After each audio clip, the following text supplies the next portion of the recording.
안녕하십니까. 미디어 80에 오신 것을 환영합니다. 오늘은 2023년 12월 20일 수요일이 되겠습니다. 연말이 이제 일주일여가 남아서 그런지 정치 시즌이 본격화되는 느낌이 듭니다.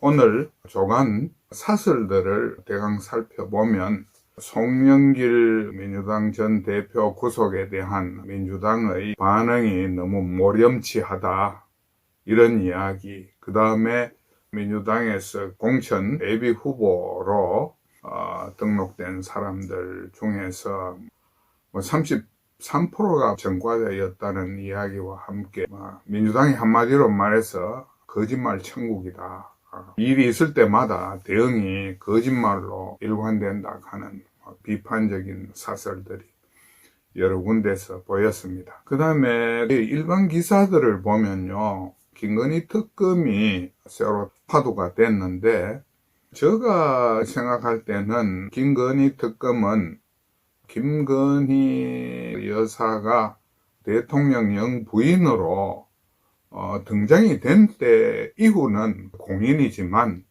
그 이전의 상황은 사인의 영역에 있었다, 이렇게 생각을 합니다. 그래서 그 부분에 대해서 추궁을 한다는 것은 좀 부적절하게 보이고, 민주당에 한마디 하자면 이런 이야기를 하고 싶어요. 내가 하기 싫은 일을 남한테 시키지 마라. 민주당이 김건희 특검을 정치 공세를 하고 있는데, 그런 일을 하려면 김정숙 특검부터 먼저 하고 그 다음에 이런 주장을 하는 게 맞다고 생각을 합니다. 그 다음에 일반 기사 중에서 조금 관심을 끌었던 것이 전대협과 한 총련이 운동권 공천 내전에 들어갔다, 이런 이야기가 있습니다. 이것도 민주당 이야기인데요. 전대협은 1980년대, 한 총련은 1990년대에 운동권 단체라고 할 수 있는데, 후자는 반국가 단체로 지정이 된 종북 성향이 훨씬 더 강한 그런 때의 사람들이라고 이야기할 수 있죠. 근데 이분들이 전대협, 1980년대 선배 세대에 대해서 지금 이야기하는 게, 너가 강도도 하고 방화도 하고 뇌물도 받고 그렇지 않았느냐, 그러면서 공천은 너가 다 해먹고 있다, 이런 식의 비판을 하고 있는데 제가 보기에는 똥 묻은 개, 겨 묻은 개의 싸움인 것 같습니다. 그 다음에 또 하나 눈길을 끄는 것 중에는 민주유공자 애호법이 정무위에서 단독 처리가 돼가지고 829명에 대한 깜깜이 유공자를 지금 양산할 판이다. 결국은 이게 민주화했다는 걸 핑계로 특권층을 양산하지 않느냐는 그런 칼럼이 있었는데, 정말로 공감이 되는 이야기들입니다. 그래서 오늘 조간의 기사들을 살펴봤고요. 오늘 칼럼 주제는 이런 내용을 잡아보면 어떻겠나 싶은 생각이 듭니다. 그러니까 한동훈 성공할까? 3단계 개혁이 필요하다, 이런 내용이 되겠습니다. 3단계 개혁이라는 것이 1차적으로 정치 개혁이 이루어져야 될 것 같고요. 그 다음에 2단계, 1단계와 겹쳐지는 그런 개혁이긴 합니다만, 1단계의 결과로서 우리가 추구할 수 있는 선거개혁, 이게 2단계가 되겠고요. 그 다음에 3단계는 국가개혁으로 이어져야 된다고 생각을 합니다. 정치개혁, 선거개혁, 국가개혁, 이런 청사진을 가지고 지금 우리 정치 현안에 대응을 해야 되지 않겠나, 그렇게 생각을 합니다. 우선 정치개혁부터 한번 생각을 해보겠습니다. 정치개혁의 핵심은 국민의힘을 정상화시키는 겁니다. 사실 지난 대선이 있기 전에 저는 윤석열 대권 주자가 국민의힘에 들어가는 것을 불안하게 생각했거든요.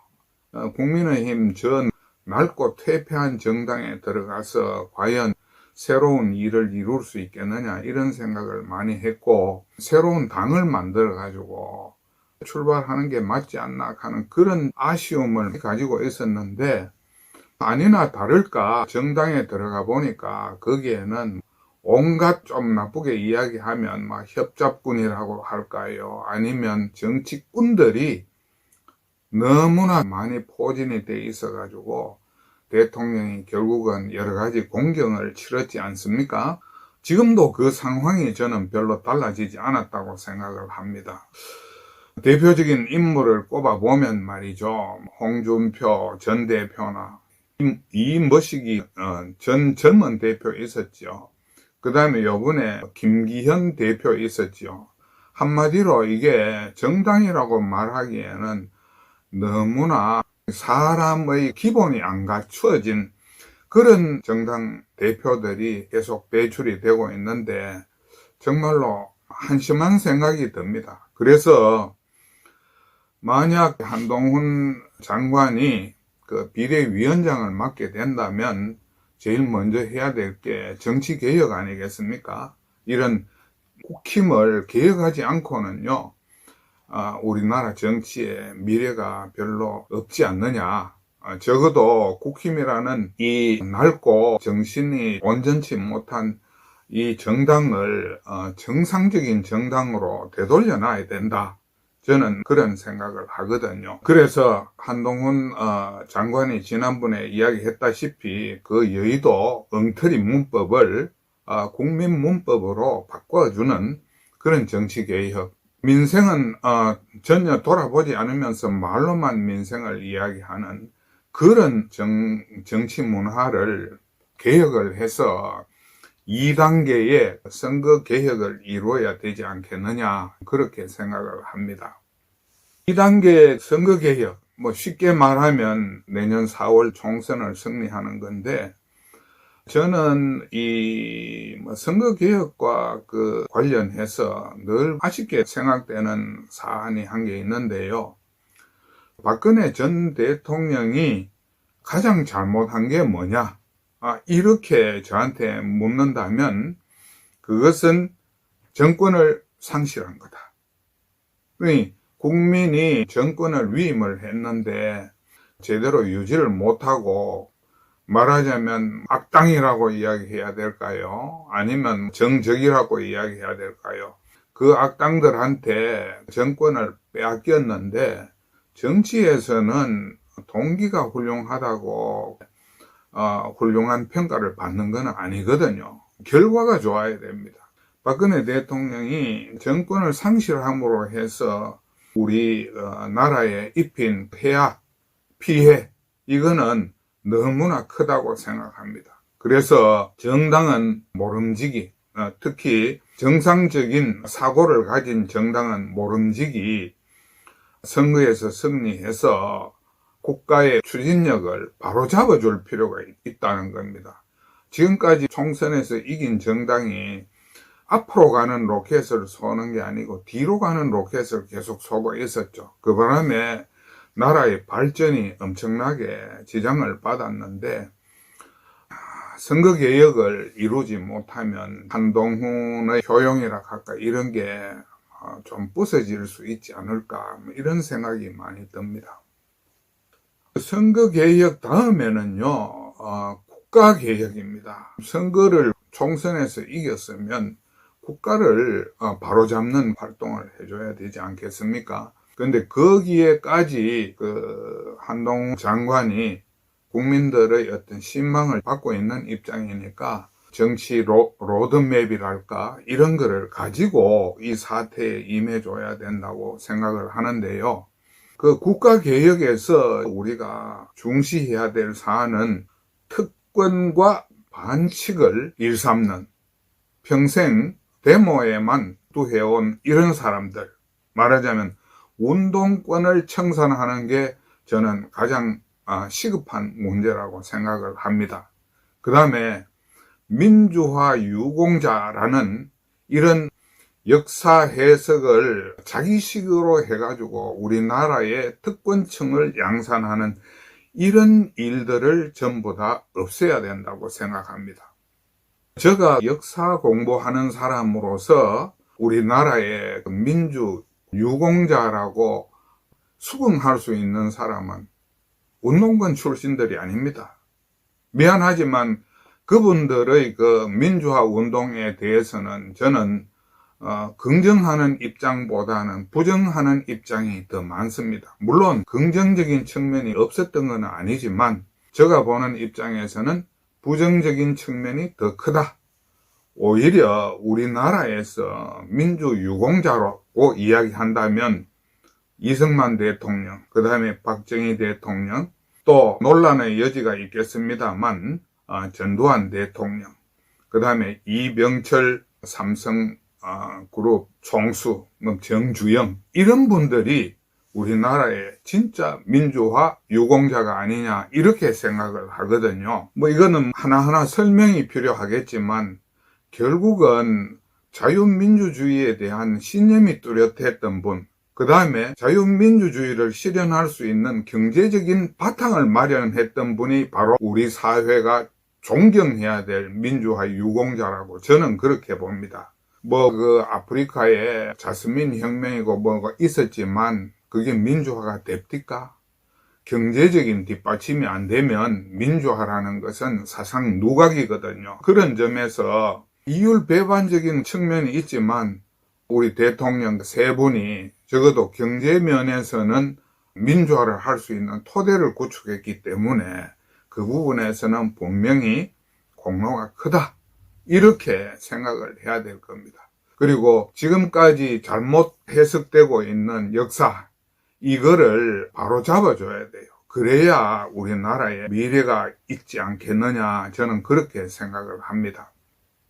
특히 전두환 대통령의 경우에는 집권 과정이 비정상적이라는 것은 누구나 인정하지만 그분이 단임을 실천한 것은 민주화 역사에서 굉장히 중요한 발전이거든요. 또한 이분 재임 때 경제 성장이 굉장히 이루어지고 박정희 대통령의 추진해온 과업들을 그 7, 8년 동안에 완성을 시켜준 그런 공로가 있었기 때문에 결국은 우리나라가 중진국으로 도약할 수 있는 계기를 마련해 준 거거든요. 만약 그때 경제가 곤두박질 쳤더라면 민주주의가 성공을 하기가 힘들었을지도 모릅니다. 이후의 민주화 과정이.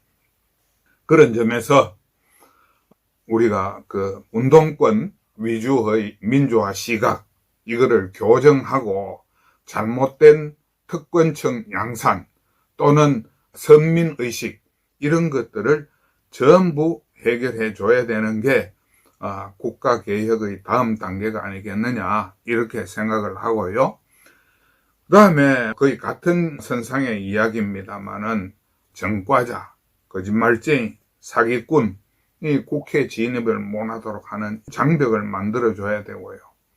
이게 제가 늘 아쉽게 생각하는 게 뭔가 하면 우리가 지금 세계적인 민주화와 근대화를 이룬 나라 아닙니까? 유일한 나라라 해도 과언이 아닌데 아직까지 근대화 민주화를 이루지 못한 중요한 한 분야가 있습니다. 그게 뭔가 하면 우리나라 역사 교육입니다. 이게 민주화를 추구하고 있는 게 아니고 운동권화되어 있는 역사 교육이거든요. 이거를 한시바삐 정리를 해줘야 국민들을 정상적으로 국가관을 가지게 해줘야 우리나라가 지금과 같은 이런 이상한 나라 전체가 정신적으로 비정상적인 모습을 가지는 이런 현상을 되도록 해줄 수 있을 것이라고 그렇게 생각을 합니다.